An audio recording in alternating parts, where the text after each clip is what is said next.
好啦，乡亲啊，这是这个桃园市长郑文灿到桃园病院去看这个机组人员注预防下的状况。咱继续来看这个青少年车诺比核灾的事件，今日满35周年。当年因为人为操作无适当，造成着反应炉来爆炸，释放着大量的辐射，死伤惨重。这个灾难的地区是变作空城。乌克兰的政府曾经讲，当地恐惊有24000年的时间无适合人住，这相当的可怕。台湾的环保联盟选伫今仔日车诺比35周年出面来探讨着台湾的核电厂。来呼吁讲，台湾应该就要全面来废掉这个核电，走向着再生能源。看起来那人间地狱，这是车诺比核灾事件了人民受到的痛苦。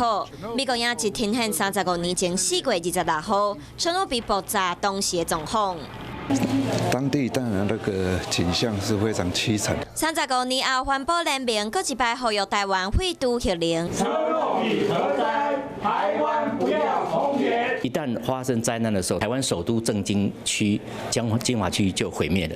我们台湾在全世界的核电厂，这个人口密集度大概是全世界排第2。环保联盟讲到，前苏联对核灾导弹的范围设定做30公里，台湾的核电厂设伫8海华。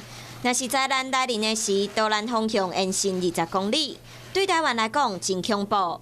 台湾属于核灾危险的范围，未来台湾若是毋望会使无核电，希望透过再生能源取代核电，会使重视环保，走向安全健康的环境。